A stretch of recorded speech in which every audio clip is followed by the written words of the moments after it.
Hello दोस्तों, मैं Mustafa sir फिर आपके सामने मैथ्स का एक एक्सरसाइज लेकर आया हूं जिसका नाम है ट्रिगोनोमेट्री। मैंने इससे पहले डेमो क्लास लिया था जिसमें मैंने 10th के मैथ के सिलेबस के मार्क्स को दर्शाया था, जिसमें यह बताया था कि कितने मार्क्स का एग्जाम में कौन सा चैप्टर से कितने मार्क्स का पूछा जाता है, वो मैंने बताया था। और मैंने ये भी कहा था कि मैं आपके साथ हर रोज रूबरू होऊंगा और चैप्टर को ख़त्म करते हुए जो आपके लिए बिल्कुल आसान और अच्छा हो उसी को मैं बताऊंगा ताकि आप सीख पाइएगा। सरल तरीके से आप लोग सीखेंगे और हिसाब में मज़ा भी आएगा बनाने में। तो मैं सिखाने का काम करूंगा। उसी में से एक चैप्टर लेकर आया हूँ, ट्रिगोनोमेट्री, जिसे काफ़ी ही सरल व आसान तरीके से आपको सिखाएंगे हम। सबसे पहले देखते हैं कि ट्रिगोनोमेट्री का मतलब होता है त्रिकोणमिति। हिंदी इसका नाम है, हिंदी शाब्दिक अर्थ है जिसका मतलब होता है त्रिकोणमिति, और इंग्लिश वर्ड है ट्रिगोनोमेट्री, जो एक ग्रीक वर्ड मतलब कि अपने देश में ऐसा वर्ड बोला नहीं जाता है, पहले से वहां से, जैसे ग्रीस से आया ये वर्ड, वहां की भाषा है ये ग्रीक। तो ट्रिगो का मतलब यहाँ पे हम देखते हैं कि ट्रिगोनोमेट्री 3 वर्ड से मिलकर बना, एक ट्राई, एक गोनो और प्लस एक हो गया मेट्री। तो ट्राई का मतलब होता है 3, शाब्दिक अर्थ इसका यही है। शाब्दिक अर्थ की बात करते हैं हम लोग, तो शाब्दिक अर्थ ट्राई का मतलब 3, गोनो का मतलब होता है भुजा और मेट्री का मतलब होता है माप, यानी 3 भुजाओं की माप की हम चर्चा करेंगे। भुजा का मतलब होता है साइड, क्योंकि हम लोग बचपन से पढ़ते आ रहे हैं, 8th class 7th class 9th class में पढ़े होंगे। तो भुजा किसको कहते हैं आप लोग को पता होगा, और यही 3 भुजाओं के माप के बारे में पढ़ेंगे, तो उसी को बोलते हैं ट्रिगोनोमेट्री। तो हम कह सकते हैं कि यह ट्रिगोनोमेट्री का शाब्दिक अर्थ टोटल यह हुआ कि 3 भुजाओं का माप, उसी के संबंधित सारे भी चीज को पढ़ेंगे तो उसी को बोला जाएगा ट्रिगोनोमेट्री। अब ट्रिगोनोमेट्री है क्या? तो त्रिकोणमिति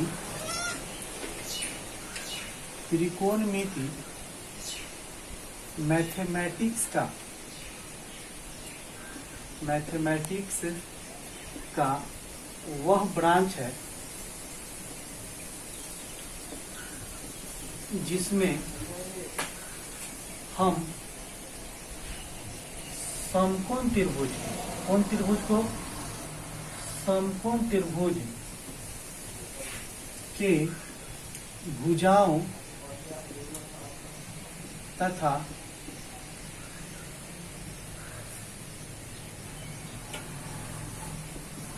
कोणों तथा उससे संबंधित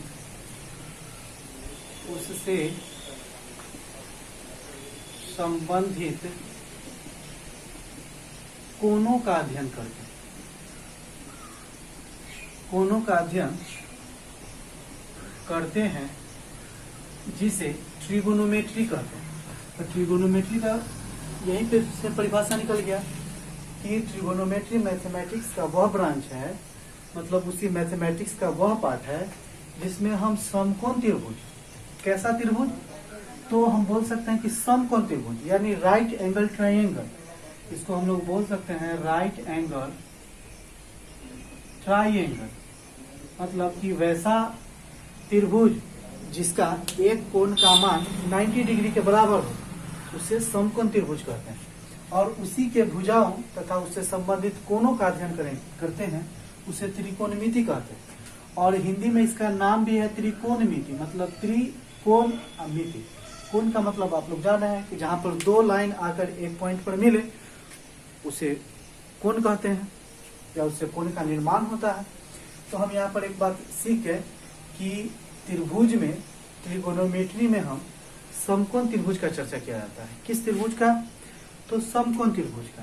और समकोण त्रिभुज का एक कोण 90 डिग्री के बराबर होता है। तो हम देख सकते हैं कि यह एक समकोण त्रिभुज है, राइट एंगल ट्रायंगल, जिसका एक कोण 90 डिग्री होता है। और इसमें यह एक पॉइंट है, बी एक पॉइंट है और सी एक पॉइंट है। तो जो पॉइंट है उसको वर्टेक्स कहते हैं। और यह जो देखने को दिख रहा है यह साइड है। और यह जो बनाए हम यहाँ पे 90 डिग्री, यह एंगल है, यह एंगल को दर्शाता है। यह भी और यह भी एंगल को दर्शाता है। तो हम बोल सकते हैं कि एक त्रिभुज में 3 शीर्ष बिंदु होते हैं, यानी वर्टेक्स जो होते हैं वह 3 होते हैं, और जिसको शीर्ष बिंदु बोलते हैं, शीर्ष बिंदु। उसके बाद हम बोल सकते हैं साइड, यानी भुजा। भुजा मतलब होता है, इंग्लिश में इसको साइड बोलते हैं। और साइड भी कितने हैं? 3 हैं। और कोण भी कितने हैं एक त्रिभुज में? तो एक त्रिभुज में आपको पता होगा कि कोण की संख्या 3 होती है। तो 3 है। वर्टेक्स कौन कौन है? तो पॉइंट जो है होता है उसी को वर्टेक्स बोलते हैं। तो ए पॉइंट, बी पॉइंट और कौन पॉइंट? C point. साइड की बात आ रही है तो साइड यही है हमारा। तो साइड ये है ए बी, एक साइड ये हो गया, एक साइड बी सी और एक साइड ए सी, यानी 3 भुजा है। फिर हम आगे देख सकते हैं कि कोण कितने हैं? तो कोण भी 3 है। एक कोण एंगल, कोण ए, कोण बी, कोण सी। ये एंगल की कोण जब बी की चर्चा होगी तो बी बीच में होगा, A B C, A B C, यानी बी बीच में है यहाँ पे।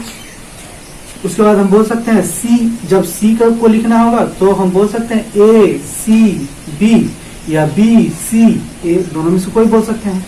तो ए सी बी ऐसे भी बोल सकते हैं हम लोग, ए सी बी। तो आप किसी भी तरह से लिख सकते हैं, सिर्फ बीच में जो होगा वही कोण होगा, जो बीच में होगा वही कोण होगा।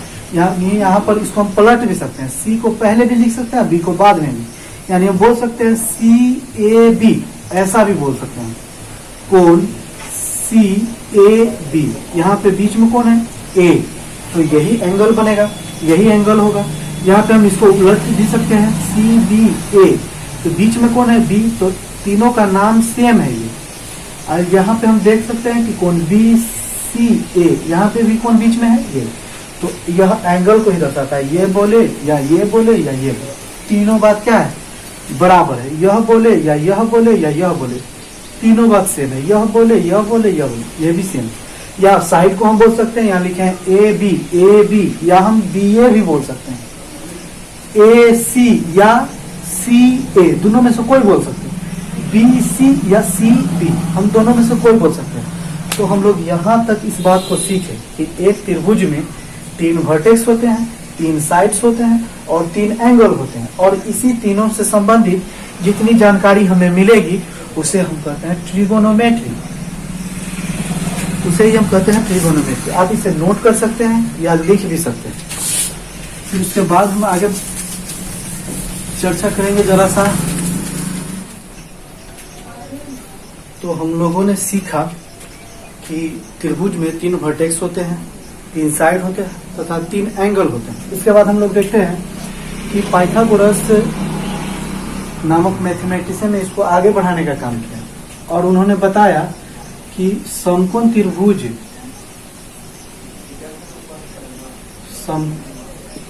समकोण त्रिभुज में 90 डिग्री के सामने का जो भुजा होता है साइड, उसको उन्होंने कर्ण माना। कहा कि यह कर्ण है, इसको हम लोग बोलते हैं हाइपोटेनस, इसको हम लोग एच बोलते हैं। इस पे 90 डिग्री का कोण बना, उसको हम लोग आधार बोलते हैं, यानी बेस। इसको बी से सूचित किया जाता है। और जिसके द्वारा 90 डिग्री बना उसको लंब, यानी परपेंडिकुलर।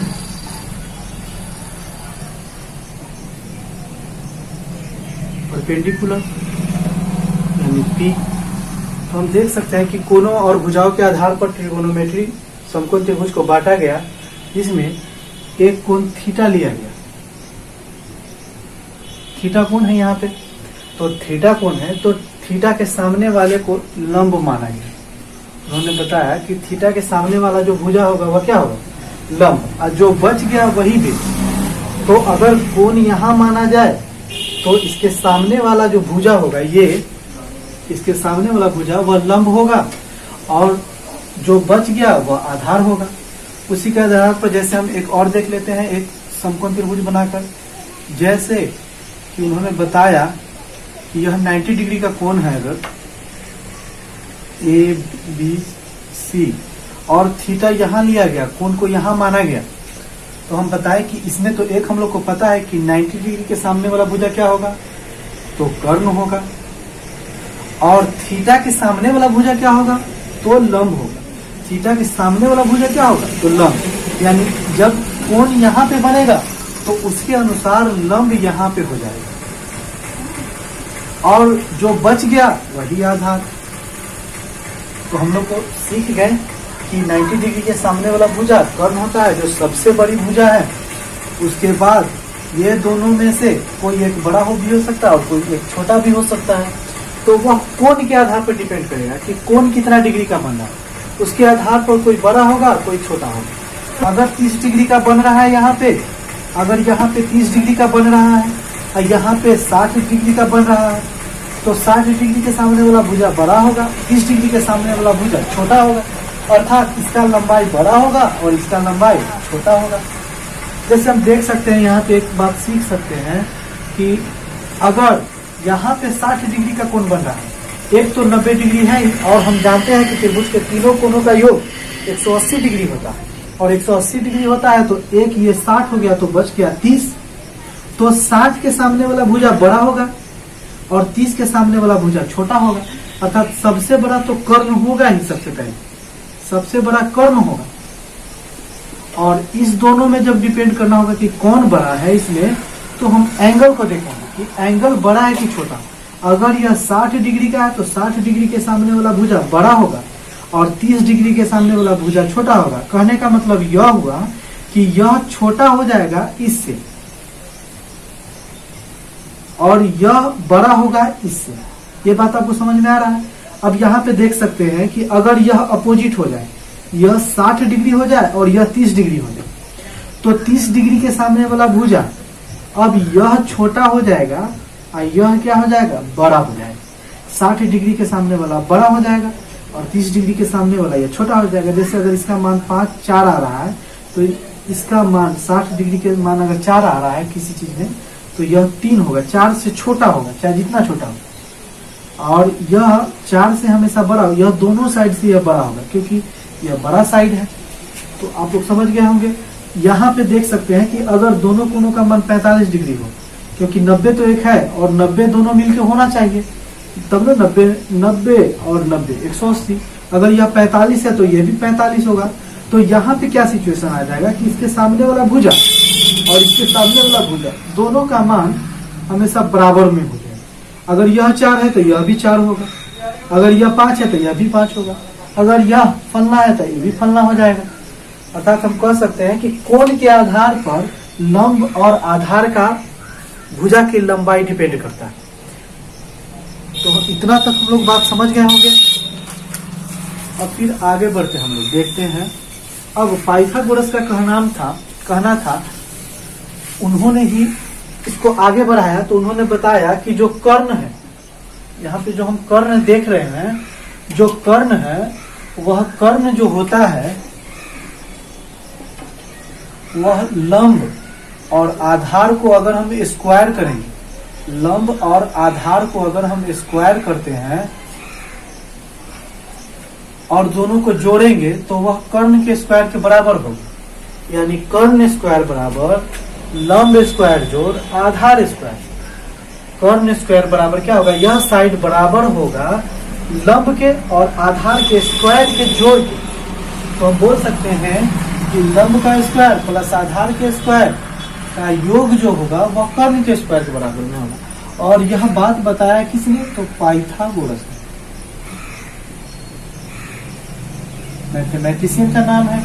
तो यहाँ से एक फॉर्मूला उन्होंने दे दिया कि कर्ण स्क्वायर बराबर लंब स्क्वायर जोड़ आधार स्क्वायर। हम इसको आगे भी ऐसे तोड़ सकते हैं कि पावर 2 है तो हम इसको यहाँ पे लिख सकते हैं लंब का स्क्वायर जोड़ आधार का स्क्वायर, और इसके पावर 2 इधर आएगा तो रूट अंडर होगा।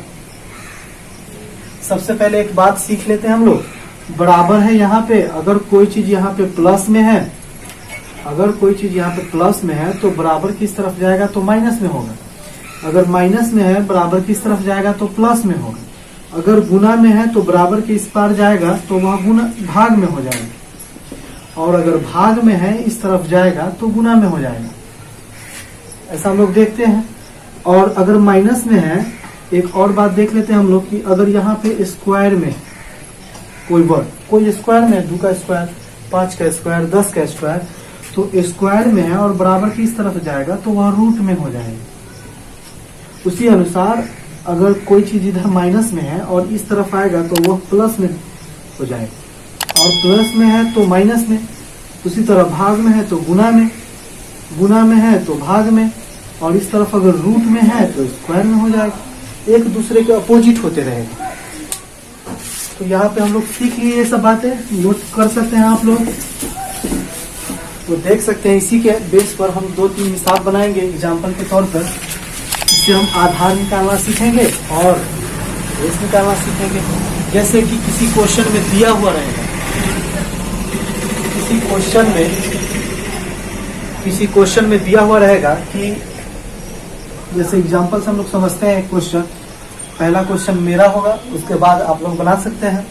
अगर लंब का मान दे दिया है, परपेंडिकुलर का मान दे दिया है 4 मीटर में हो या कोई भी मात्रक हो, अभी हम मात्रक को नहीं लेंगे, ऐसे ही बनाते हैं, और आधार को हम लोग मान लेते हैं 3, तब कर्ण बराबर क्या होगा हम लोग इंग्लिश में लिखते चलेंगे।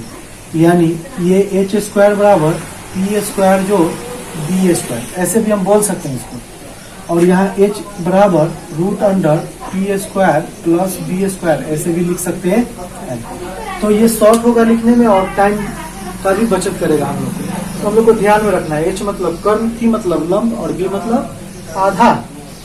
तो हम यहाँ देख सकते हैं कि कर्ण का मान निकालने के लिए कह रहा है कि कर्ण बराबर भाग, तो हम लोग निकाल सकते हैं कि कर्ण स्क्वायर बराबर लंब स्क्वायर जोड़ आधार स्क्वायर। मतलब किसी भी 2 भुजा का वैल्यू दिया हुआ रहेगा, तीसरा भुजा का वैल्यू पूछेगा तो हम लोग तुरंत बना लेंगे, और इस तरह का एग्जाम में भी क्वेश्चन पूछा जाता है। तो लंब कर्ण स्क्वायर बराबर, तो लंब का वैल्यू कितना है 4, आधार का वैल्यू कितना है तो हम कह सकते हैं 3 है, और स्क्वायर है तो स्क्वायर। अब हम कर्ण का स्क्वायर भी करेंगे। यहाँ पे 4 का स्क्वायर 16 और 3 का स्क्वायर 9, स्क्वायर है यहाँ पे। कर्ण को हम लिखेंगे अगर तो 16 9 25 और पावर 2 है तो इस तरफ आएगा तो रूट में, जो कि यहाँ पे बताए थे हम। और कर्ण बराबर यहाँ पे कितना हो जाएगा 25 का वर्गमूल 5, यानी कर्ण का वैल्यू हो गया कितना हम लोग को 5 आ गया।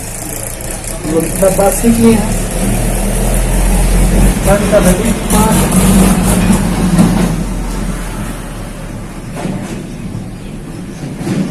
तो इतना आप नोट कर सकते हैं और बना सकते हैं, स्क्रीनशॉट भी ले सकते हैं।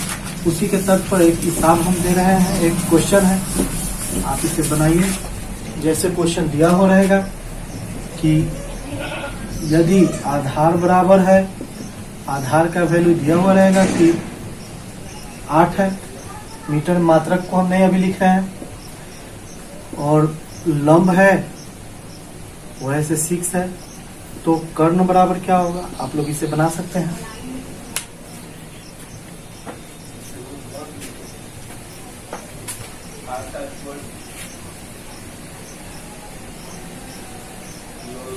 काफी गर्मी है तो हम देख सकते हैं कि कैसे बनेगा। तो कर्ण को हम लोग h बोलते हैं, तो h स्क्वायर बराबर हम बोल सकते हैं, या हिंदी में ही लिख देते हैं, इसके बाद हिंदी में नहीं लिखेंगे। कर्ण स्क्वायर बराबर हम लोग फॉर्मूला देख रहे हैं यहाँ पे, लंब स्क्वायर प्लस आधार स्क्वायर। तो यहाँ से जब बनाएंगे हम लोग तो कर्ण स्क्वायर बराबर लंब का वैल्यू 6 स्क्वायर है आधार का वैल्यू 8 का स्क्वायर है, तो बनाएंगे तो कर्ण स्क्वायर बराबर 6 का स्क्वायर 36, 8 का स्क्वायर 64, दोनों को जोड़ेंगे तो 100 हो जाएगा, और पावर 2 है तो इधर जाएगा तो रूट हो जाएगा। तो कर्ण बराबर हम बोल सकते हैं 100 का वर्गमूल कितना होता है, 10। इतना आप लोग सीख चुके होंगे।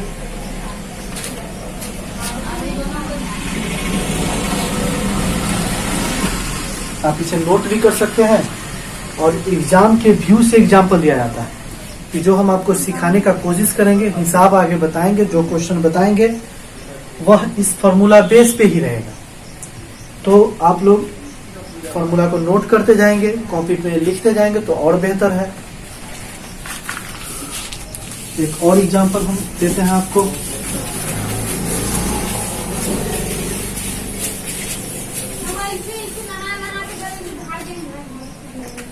एक और हिसाब देते हैं, यदि एक और एग्जाम्पल में हम लोग रूबरू होते हैं एग्जाम्पल से।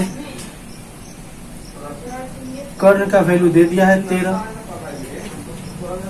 लंब का वैल्यू दे दिया है 5, तो 2 का वैल्यू दे दिया, एक कर्ण का वैल्यू दे दिया, यानी इसका वैल्यू दे दिया 13 और इसका वैल्यू दे दिया है 5।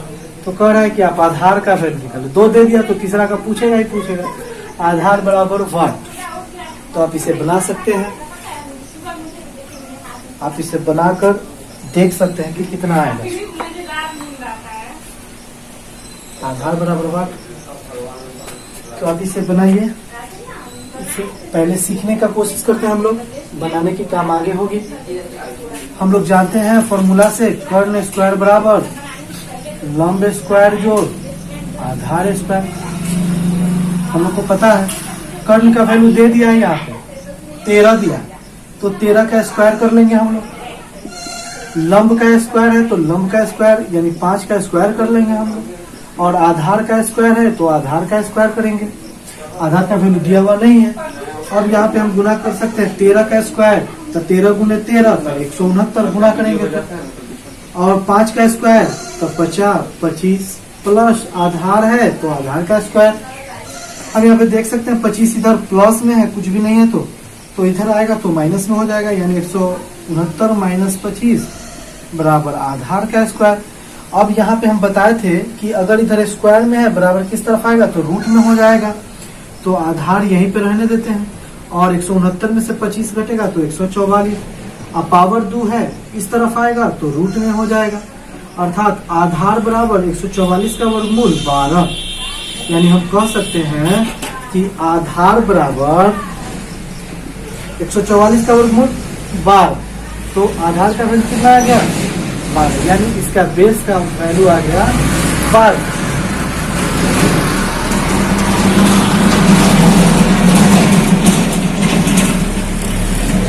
तो इस तरह आपसे सवाल बनाए जाएंगे, क्वेश्चन पूछे जाएंगे, आपको जवाब दे देना है। जैसे एक और क्वेश्चन हम देते हैं, उस तरफ बढ़ते हैं हम लोग एग्जाम्पल से सीखेंगे कि हाँ मतलब कैसा चीज दिया हुआ है। माइनस में नहीं दिया हुआ रहेगा, क्योंकि ऊंचाई जो होता है, लंबाई जो होता है वो माइनस में नहीं दर्शाया जाता, तो इसलिए माइनस में होगा नहीं कहीं पे। एक और हम क्वेश्चन दे रहे हैं, आप बना सकते हैं तो नोट भी कर सकते हैं।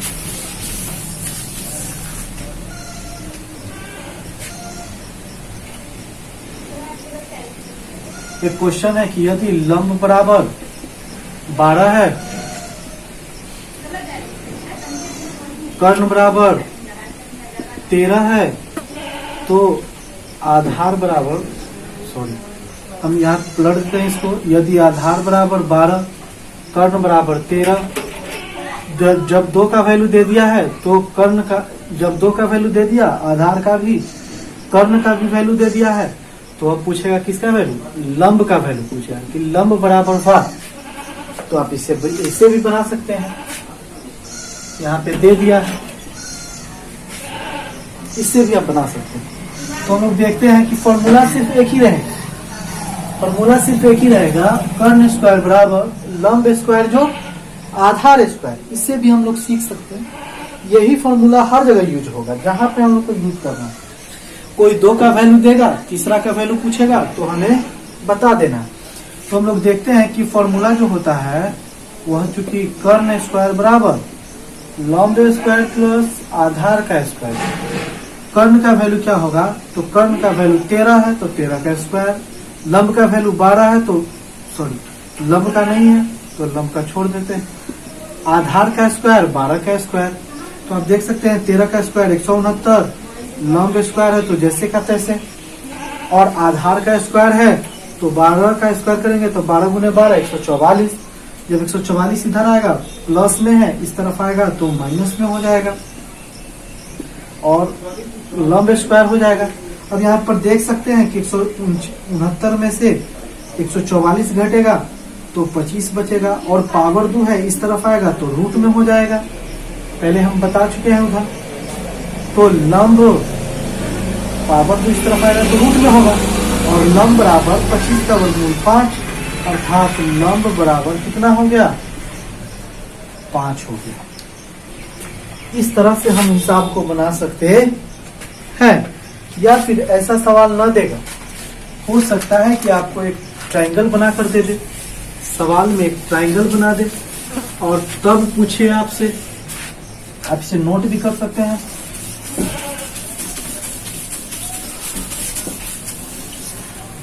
आप यहाँ पे देख सकते हैं कि एक ट्रायंगल दे देगा और कहेगा कि इसी में वैल्यू देगा A B C।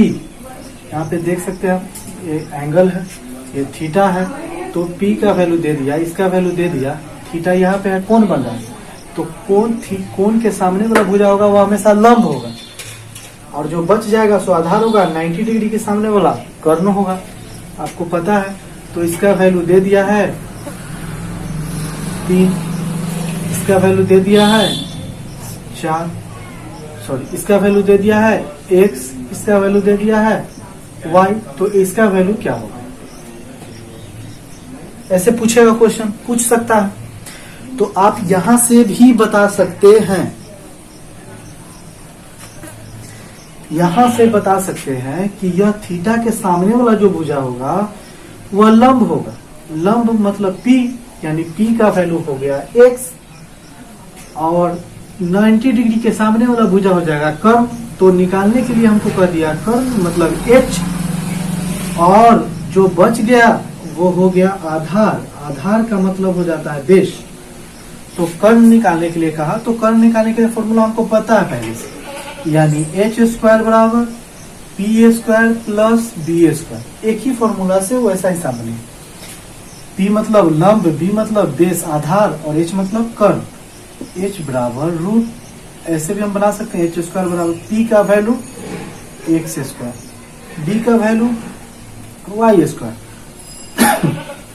h अब पावर 2 है इस तरफ जाएगा तो x square plus y square, power 2 इस तरफ जाएगा तो रूट में हो जाएगा। अब तो दोनों जोड़ नहीं सकता एक साथ, दो जब अलग अलग वेरिएबल हो तो जोड़ना उसको पॉसिबल नहीं है, तो h बराबर यही आ गया। तो यहां से हम लोग बातों को सीख सकते हैं, इसे नोट भी कर सकते हैं। तो आज का क्लास हम यहीं पे समाप्त करते हैं और कोशिश करेंगे कि आप लोग अच्छी तरह से सीखे होंगे और जो भी त्रुटियां होगी हम उसको फिर इग्नोर करके फिर हम अच्छा से कोशिश करेंगे बताने का। और आपके लिए हम